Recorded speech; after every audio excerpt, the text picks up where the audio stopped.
శ్రీ సచ్చిదానంద సద్గురు సాయినాథ్ మహారాజ్ की जय। శ్రీ సచ్చిదానంద సద్గురు అలివేలు మంగమ్మ సహిత భరద్వాజ మహారాజ్ की जय। శ్రీ సచ్చిదానంద సద్గురు నాంపల్లి బాబా మహారాజ్ की जय। జై సాయి మాస్టర్। ఈరోజు సత్సంగంలో మనం నేను దర్శించిన మహాత్ములు 4 అవధూత శ్రీ వెంకయ్య స్వామి వారి చరిత్ర చదువుకుంటున్నాం। రచన పరమ పూజ్య ఆచార్య శ్రీ ఎక్కిరాల భరద్వాజ మాస్టర్ గారు। దీనిలో మనం అధ్యాయం 11 అంతుపట్టని స్వామి అనేటువంటి అధ్యాయాన్ని మనం చదువుకుంటున్నాం।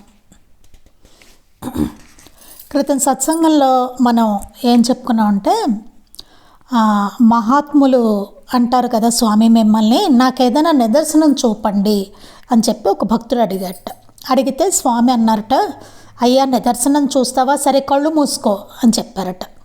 అని అతడు తలపై చేతితో తాకి కళ్ళు తెరవమన్నారు। చూస్తే కనుచూపు మేర వరకు ప్రపంచమే లేదు। అసలు అతనికి ఇంకా ఎక్కడున్నాడో తెలియని స్థితిలోకి అతను వెళ్ళిపోయాడు అనమాట। అక్కడ లేడు అతను। చెట్లు ఇండ్లు ఏమీ లేవుట। ఎంత దూరం చూసినా లెక్కలేనన్ని నీటి గుంటలు ఉన్నాయట। ప్రతి గుంటలోనూ మెడలోతులో స్వామి మాత్రమే నిల్చుని ఉన్నారు। వారి తల మాత్రమే కనిపిస్తుంది।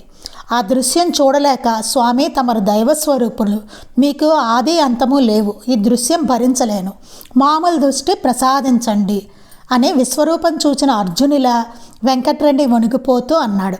స్వామి అతని తలపై తాకగానే మరలా మామూలు ప్రపంచమే గోచరించింది। ఇటువంటి అనుభవాలు చాలామంది భక్తులకి స్వామి ప్రసాదించారనమాట। అలాగే ఒక అతనికి ఆకాశంలో వెడుతున్న వారిని చూడయ్యా అంటారు। అతనికి ఏం కనబడరు। స్వామి అతని కళ్ళు తాకి మరలా చూడమన్నప్పుడు చాలా పొడవైన మనుషులు ఆకాశంలో నడుస్తూ కనిపిస్తారనమాట। మళ్ళీ అతని కళ్ళు తాకగానే ఆ దృశ్యం అతనికి అంతరించిపోయి మళ్ళీ పరిసరాలన్నీ తెలుస్తూ ఉంటాయన్నమాట। అలాగే ఒకరోజు భక్తురాలు వక్యమ్మకు ఆయన కృష్ణుడిగా, శ్రీకృష్ణుడిగా ఆయన దర్శనం ఇచ్చారనమాట। అది కాకుండా ఆవిడకి ఆంజనేయ స్వామి గుడికి వెళ్ళినప్పుడు అక్కడ దేవతలందరూ సభ చేస్తున్నట్లు కూడా కనిపించిందట। ఒకసారేమో స్వామి ఆమెను పిలిచారట। ఆమె వెళ్ళేసరికి స్వామి స్థానంలో కృష్ణుడు నాట్యం చేస్తూ వేణువు ఊదుతూ కనిపించారట। ఆమె ఆనంద భాష్పాలు రాలుస్తూ కొంతసేపు దర్శించాక ఆ స్థానంలో మళ్ళీ స్వామియే కనిపించారు। ఇలా మరొకసారేమో ఆంజనేయ స్వామి ఆవిడకి ప్రత్యక్ష దర్శనం అనుగ్రహించారట। ఇంకో అతనికి ఒక తల్లిను అతను ఒక రాత్రి మేల్కొని ఉన్నారట। అతనికి స్వామి కిరీటము భుజకీర్తులు ధరించి విష్ణువుగా దర్శనమిచ్చారట। ఇలాగా సకల దేవత స్వరూపం కింద ఆయన భక్తులకి అనుభవాలని ప్రసాదించారనమాట। ఒకసారి ఒకనాడు గొలగమూడి ఆశ్రమంలో గురువయ్య అనే అతను స్వామికి దగ్గరగా పడుకుంటే అందరూ నిద్రపోతూ ఉంటారు। అప్పుడు ఇతనికి ఒక స్వప్నం వస్తుంది నిద్రలో। కొందరు దిగంబరులైన ఋషులు వచ్చి స్వామి చుట్టూ ఉండి మాట్లాడుతున్నట్టు అతనికి స్వప్న దర్శనం అవుతుంది। అతను మెలకు వచ్చి గుండం దగ్గరకు వచ్చి అక్కడ కట్టెలు అవి సరి చేస్తుంటే అప్పుడు స్వామి అంటారు, ఏమయ్యా ఇప్పుడు లేచావు అంటారు।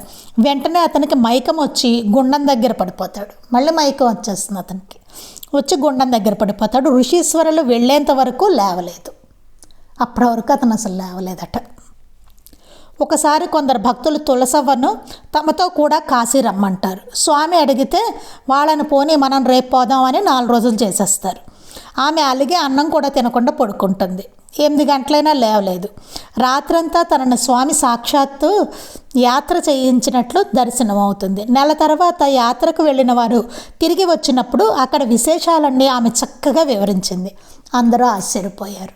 అదేంటి ఈవిడ ఇక్కడే ఉంది కదా, ఎలా చెప్పింది అని చెప్పి అందరూ ఆశ్చర్యపోయారనమాట। అంటే స్వామి అవన్నీ ఆవిడకి స్వప్నంలో ఆవిడని తీసుకెళ్ళి అన్ని ప్రదేశాలు చక్కగా చూపించారనమాట। అలాగే ఒక ఇన్కమ్ ట్యాక్స్ ఆఫీసర్కి కుక్క ఉంటుంది। ఆ కుక్కకి జబ్బు చేస్తుంది। సరే ఎన్ని చికిత్సలు చేసినా తగ్గదు। అప్పుడు తగ్గుతుంది కదా అని స్వామి దగ్గరికి తీసుకొస్తారు। వచ్చేసరికి స్వామి ఏమో కుక్కని అట్లా చూస్తూ ఉంటారు, కుక్క ఏమో స్వామిని చూస్తూ ఉంటుంది. తర్వాత అది ఆయన పాదాల వద్ద ప్రాణం వదిలిందట. సాయి పాదాల వద్ద ఒక పెద్ద పులి ప్రాణం విడిచినట్టే.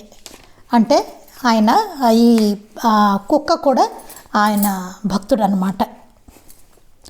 అందుకే ఆయన దగ్గరికి, ఆయన సన్నిధికి చేర్చుకుని దానికి ఉత్తమ గతిని ప్రసాదించారు. ఒకసారి కలువాయి మార్గంలో స్వామి సేవకులు వస్తూ ఉంటారు. అక్కడ డ్రైవర్ వెడుతూ చూస్తూ కూడా ఆపడం, వాళ్ళని ఎక్కించుకోవడం అనమాట. అప్పుడు కొద్ది దూరం వెళ్ళిన తర్వాత బస్సు ఏ కారణం లేకుండానే ఆగిపోతుంది. అప్పుడు స్వామి బృందం బస్సు ఎక్కగానే అది కదులుతుంది అనమాట. అప్పుడు అలాగే ఇంకా ఏం చెప్పారంటే, మానవుడు తత్వతః పరమాత్మ స్వరూపుడే అయినా అజ్ఞానం వలన శరీరమే తానని, దానికి కారణమైన వారే తల్లిదండ్రులని భ్రమించి రాగద్వేషాల వలన పుణ్యపాపాలు చేస్తూ ప్రతిఫలము అనుభవించడానికి జన్మచక్రంలో తిరుగుతూ ఉంటాడు. అట్టి వారిలో ఏ కొద్ది మందో మహాత్ముల సాంగత్యం పొంది వివేక వైరాగ్యాలతో అజ్ఞానం పోగొట్టుకొని మహాత్ములవుతారు. వారి దేహాలను ఉపాధిగా చేసుకుని దత్తాత్రేయుడు భూమిపై సంచరిస్తూ జీవులను ఉద్ధరిస్తారు. అట్టి వారికి జీవుల పూర్వజన్మలు కర్మఫలము తెలుస్తాయి. మన పూర్వజన్మలేంటి, మన కర్మఫలాలేంటి అనేవి మహాత్ములకి తెలుస్తాయి అన్నమాట. అలాగే 1979లో ఇనకుర్తిలోని ఒక ప్రాథమిక పాఠశాల వద్ద విడిది చేశారట స్వామి. ఒక యానాది స్త్రీ చింకి బట్టలు కట్టుకొని చేపల బుట్ట తీసుకుని అటుగా పోతుందట. స్వామి ఆమెను పిలిచి ఆమెకు 10 రూపాయలు ఇచ్చి అన్నం పెట్టి ఒక చీర ఇవ్వండి అని చెప్పారట. ఏంటి స్వామి అని అడిగితే, ఈమె ముందు జన్మలో మైసూరు రాజు కోడలు, దాన ధర్మాలు చేయక ఇలా అయ్యింది అన్నారు. అంటే ఎంత చక్కటి బోధ ఆయన చెప్పారు చూడండి. దాన ధర్మాలు చేయకపోతే అట్లా మనం వచ్చే జన్మలో ఏ సంపద లేకుండా చాలా కష్టపడే జన్మలు మనకి వస్తాయన్నమాట. ఒక ఆవిడకి అట్లాగే చెప్పారనమాట. మరొకసారి ఏమైందంటే, వెంకమ్మ తోటి పూర్వం నీవు జంటాల వారి కోడలే పుట్టి బంగారు నగలు ధరించి పై చూపుతో ఉన్నావు, చాలా అహంకారంతో ఆవిడ. ఒక రోజున కాలు తగిలి జెండా విరిగింది. అది నువ్వు మళ్ళీ పుట్టి విధవరాలు అవుతావు పో అని చెప్పి శపించిందిట ఆ జెండా. ఆ శాపం లేకుంటే నీకు పెండ్లే లేదు. ఆ శాపం వలన పెండ్లి జరిగి బాల్యంలోనే భర్త పోయాడు. అయినా నిన్ను వదిలిపెట్టను అన్నట్టు. అయినా సరే ఆవిడంతా చేసుకున్నా సరే ఆయన స్వామి ఆమెకు అభయం ఇచ్చారనమాట, వదిలిపెట్టనని. అలాగే ఒక అతను స్వామికి ఎన్నో జన్మల నుంచి వారిద్దరికీ రుణానుబంధం ఉందని చెప్పేసి స్వామి చెప్తారు. అది కూడా మనం చదువుకున్నాం. మనం ఎన్నో జన్మలుగా కలిసి వస్తున్నాము, ఈ ప్రాంతంలో నీ బాకీలన్నీ తీరిపోయాయి, నా దగ్గరకు వచ్చాయి అని చెప్తాడు స్వామి. తనకు స్వామి దయ వల్ల దెయ్యాలు పోగొట్టే మంత్రం నేర్పిస్తే వస్తానంటాడు. స్వామివారు అలాగే చెప్తాను అంటారు. నీవు మా ముఠాలో ఉండి కట్టెలు కొడుతుండు, నీ వెనకాలే వీళ్ళందరూ వస్తుంటారు అని చీటీ రాయించి స్వామి ఇస్తారనమాట. ఇక్కడి నుంచి మనం చదువుకోవాలండి. ఇనకుర్తిలో ఒక టీచరు కుమారునికి బుద్ధి, కాళ్ళు, చేతులు స్వాధీనంలో లేవు.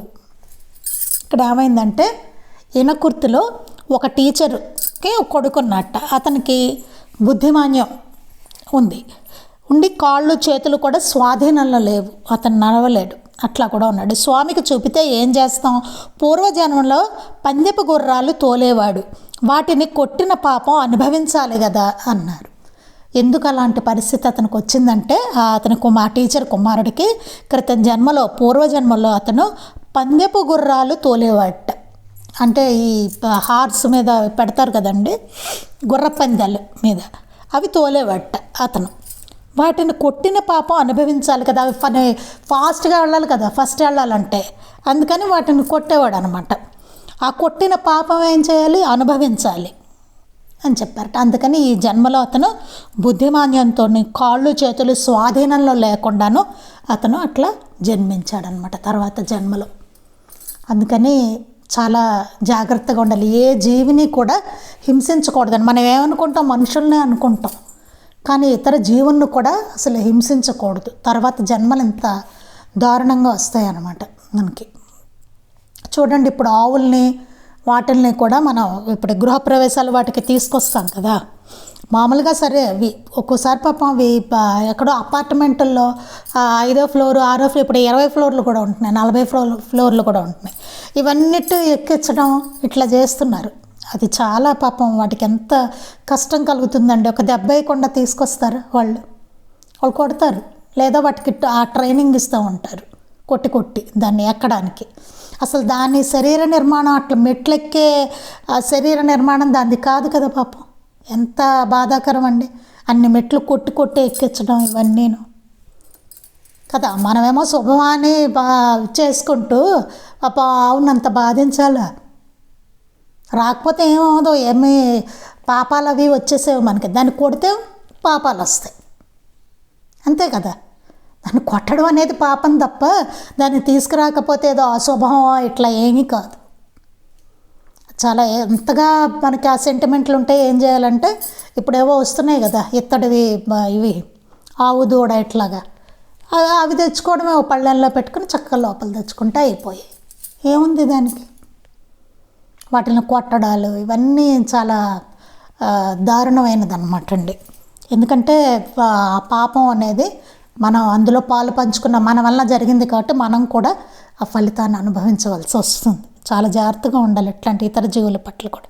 అలా వెళ్తూ అవి ఏం చేయకుండా కుక్కల్ని కొట్టడం కొంతమంది చేస్తుంటారు. అదేం చేయదు మనల్ని, అయినా సరే దాన్ని ఏదో రాయేసి కొట్టడం ఇట్లాంటివన్నీ అసలు అవేమీ చేయకూడదు, అట్లాంటి బాధించకూడదు జీవుల్ని. స్వామి దగ్గరకు వచ్చిన ఒక సన్యాసి మూర్ఛ వచ్చి గిరగిరా తిరిగి కింద పడే పక్షి వలె పడిపోయేవాడు. ఒక సన్యాసి వచ్చాట స్వామి దగ్గరికి.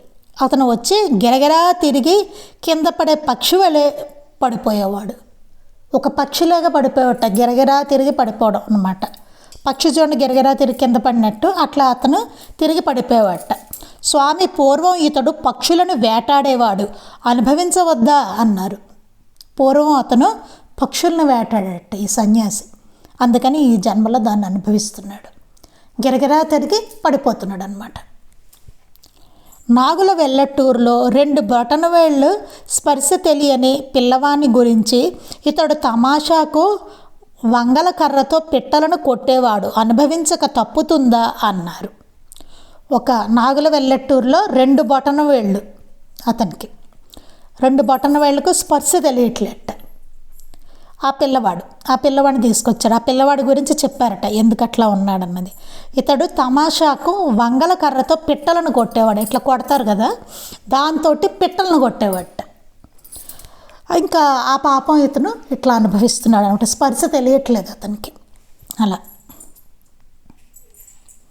ఒకరోజు ఆశ్రమానికి ఒక యానాది స్త్రీ ఆమె 3 కుమార్తెలు వచ్చారు. వారికి స్వామి అన్నం పెట్టించారు.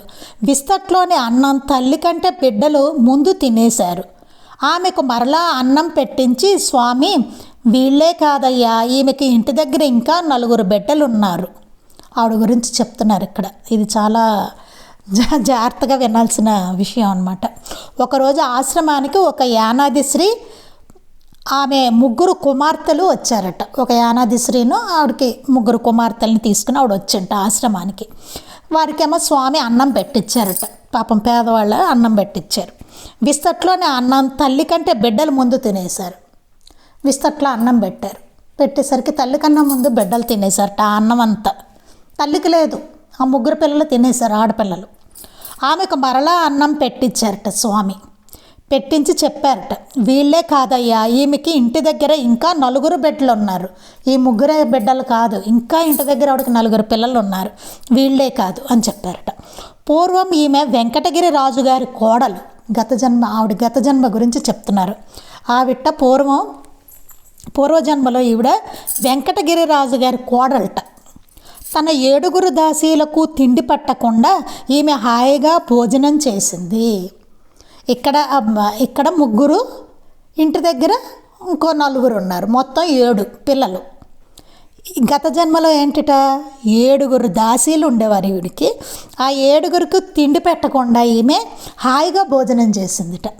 వాళ్ళు తిండి పెట్టేది కాదుట, పని వాళ్ళకి, దాసీలకు పెట్టకుండా ఈవిడ హాయిగా తిని పడుకునేదన్నమాట. ఇప్పుడు ఆ దాసీలు ఈమె బిడ్డలై పుట్టి ఆమెను తిననీయకుండా బాధిస్తున్నారు. ఆ దాసీలే ఈవిడికి బిడ్డగా పుట్టారు. ఇప్పుడు పుట్టి ఆ 7 బిడ్డలు వాళ్ళే అనమాట. క్రితం జన్మలో దాసీలు వాళ్ళు, ఈవిడ పని వాళ్ళు. ఈవిడికి బిడ్డలై పుట్టి ఆమెను తిననివ్వకుండా బాధిస్తున్నారు. ఆవిడ తిననివ్వట్లే. ఎందుకంటే గత జన్మలో ఈవిడ వాళ్ళకి తిండి పెట్టలేదు, బాధించిందిగా తిండి పెట్టలేదు. ఇంట్లో పని చేయించుకోవడం, తిండి పెట్టకపోవడం.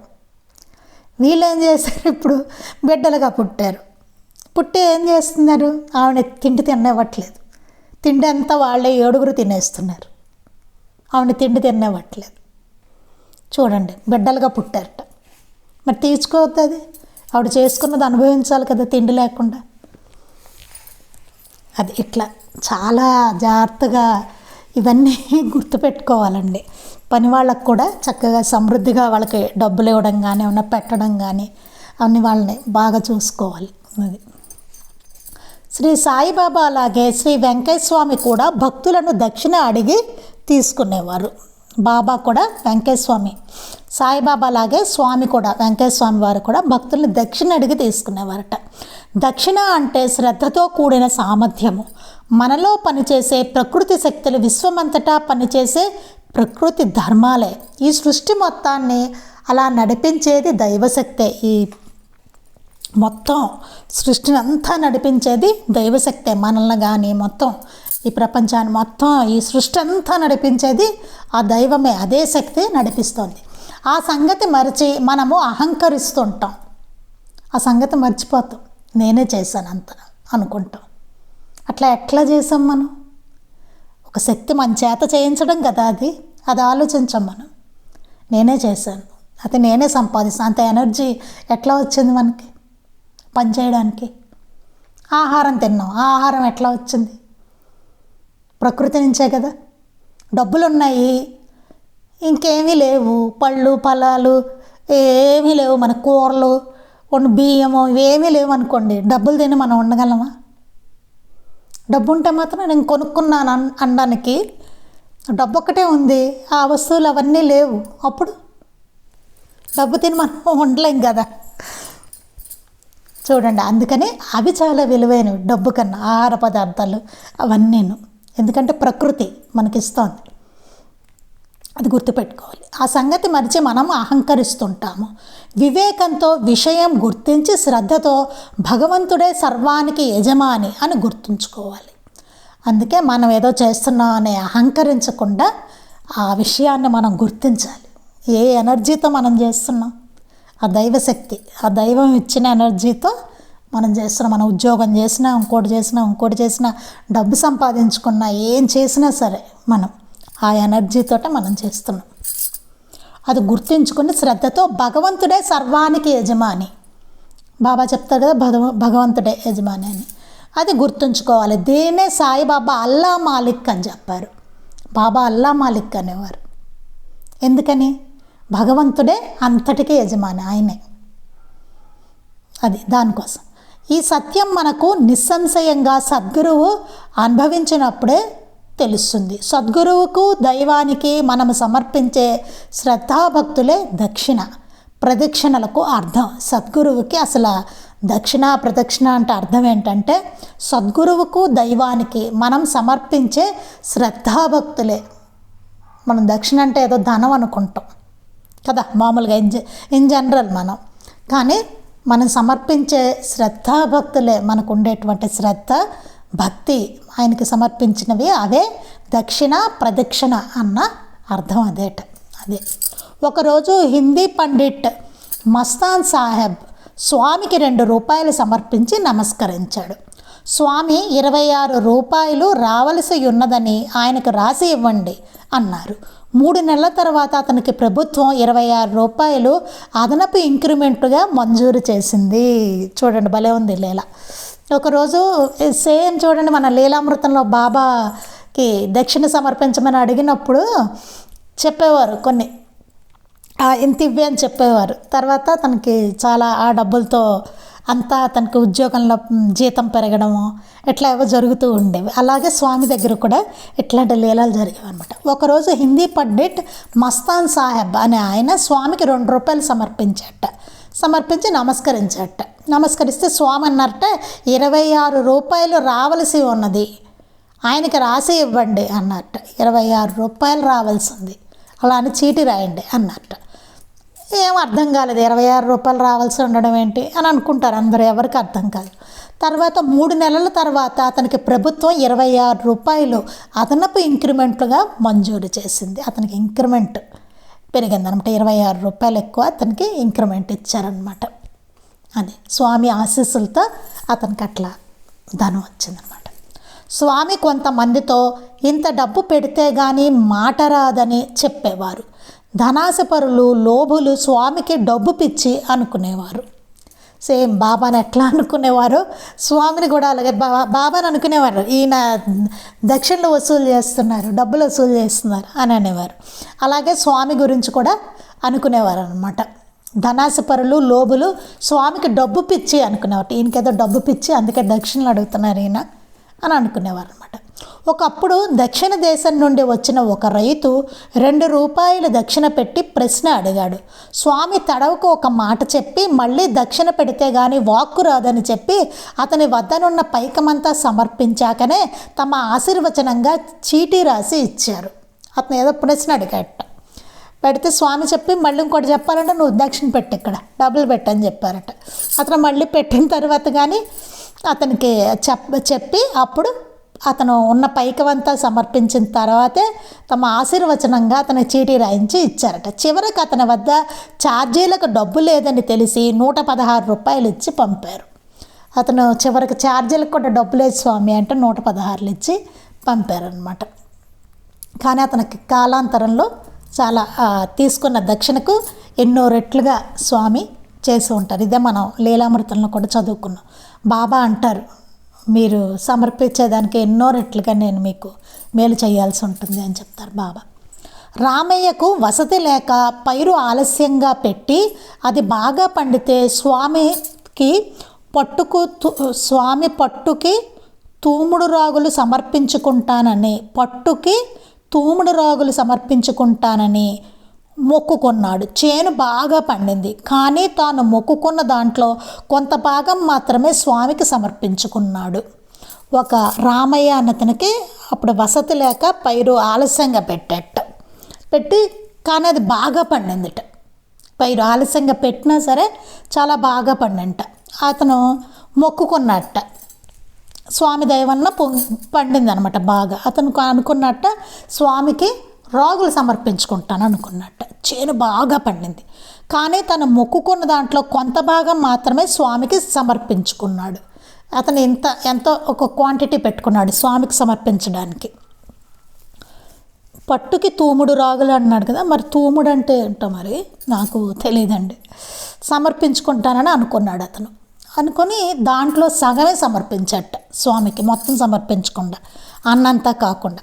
2 సంవత్సరాల తర్వాత ఒకసారి స్వామి అతడికి వినబడేటట్టు ఆ రాగులు అలానే పోయాయి అని పదే అన్నారు. 2 సంవత్సరాలు అయింది. అయిన తర్వాత ఒకసారి స్వామి అన్నారట, అతనికి వినబడేటట్లుగా ఆ రాగులు అలానే పోయాయి అని పదే అంటున్నారట. అతడు పశ్చాత్తాపంతో ఆ రాగుల ఖరీదు వెంటనే సమర్పించాడు. వెంటనే అనలేదు చూడండి, ఆయన 2 ఏళ్ళు పోయాక అన్నారు, ఆ రాగులు అలాగే పోయాయి అన్నారు. అనేసరికి అతను బాగా పశ్చాత్తాపడ్డాడు. అయ్యో నేను మొక్కుకున్న దాంట్లో సగమే సమర్పించాను, పూర్తిగా ఇవ్వకుండాను అనేది పశ్చాత్తాపంతో ఆ రాగుల ఖరీదు వెంటనే సమర్పించాడట, మిగతా రాగుల కాస్ట్ అనమాట. ఇదే మనం బాబా దగ్గర కూడా చూస్తాం. దక్షిణ ఇవ్వాల్సినంత దక్షిణ ముందు అనుకుని ఇవ్వకుండా తక్కువ ఇచ్చినప్పుడు వీడు నన్ను మోసం చేస్తున్నాడు అని చెప్పి అనేవారు బాబా. అలాగా మద్దినేని కామాక్షమ్మ చాలా కాలం నడుం నొప్పితో బాధపడింది. స్వామి చెప్పిన పసర్లు వేసినా తగ్గలేదు. ఒకనాడు స్వామి ఎల్లుండి నీ బాధ తీసివేసినట్లు పోతుంది అన్నారు. అటు తర్వాత ఆ బాధే కనిపించలేదు. ఆవిడకి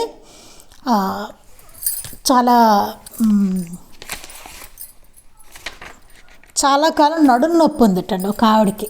అప్పుడు స్వామి చెప్పినట్టుగా పసరు మందు అవి వేసిన తగ్గలేట. అప్పుడు ఒకనాడు స్వామి అన్నారట, ఎల్లుండి నీ బాధ తీసివేసినట్టు ఎల్లుండకల్లా నీ బాధ అలా తీసేసినట్టు పోతుంది అని చెప్పారట. అటు తర్వాత ఆ బాధే కనిపించలేదు. ఆ స్వామి అన్నట్టుగానే ఆవిడకి అసలు ఆ బాధే కనపడలేట. ఇక లేట. ఒకరోజు స్వామి, అమ్మ వీరరాఘవ స్వామి నీ తమ్ముడు, భజన చేసుకో, జబ్బులు రావు, చేపలు తినవద్దు అన్నారు. ఆవిడతో చెప్పారట, వీరరాఘవ స్వామి నీ తమ్ముడు, భజన చేసుకో అమ్మా, జయసామాస్, అలా చేసుకుంటే కనుక నీకు జబ్బులు రావు, చేపలు మాత్రం తినద్దు అని చెప్పారట. వారి అబ్బాయికి వివాహమైన 10 సంవత్సరాలకు కూడా బిడ్డలు కలగలేదు. ఈవిడ వాళ్ళ అబ్బాయికి పెళ్ళైనా సరే 10 సంవత్సరాలైనా, పెళ్ళై 10 సంవత్సరాలు అయిందట, అయినా సరే పిల్లలు లేరు అతనికి. స్వామిని అడిగితే 3 బిడ్డలు పుడతారు, కులంగాని కులం వారు వస్తుంటే ఆపు చేశాను, ఇప్పుడు వెంకటగిరి కోమట్లను వదులుతున్నాను అని వ్రాయించి ఇచ్చారు. తర్వాత అతనికి అడిగారట, స్వామి దగ్గర తీసుకొచ్చి అడిగితే 3 బిడ్డలు పుడతారు, కులం కాని కులం వారు వస్తుంటే ఆపు చేశాను. అంటే వీళ్ళ కులం కాకుండా వేరే వాళ్ళు అతని పూర్వజన్మ దాన్ని బట్టి వస్తూ ఉంటే పిల్లలుగా స్వామి ఆపారట. ఆపి ఇప్పుడు వెంకటగిరి కోమట్లను వదులుతున్నాను, ఎవరైతే పెట్టాలనుకున్నారో వాళ్ళని అతని భార్య గర్భంలో ఉంచారనమాట, వాళ్ళని అని వ్రాయించారనమాట. ఆయన కోమట్లను వదులుతున్నానని వ్రాయించారు. తర్వాత బిడ్డలు పుట్టారు కానీ తల్లి వద్ద పాలు లేవని స్వామికి చెప్పుకున్నారు. సరే బిడ్డలు పుట్టారు స్వామి చెప్పినట్టుగానే. తర్వాత తల్లి వద్ద పాలు లేవుట, స్వామికి చెప్పుకున్నారట.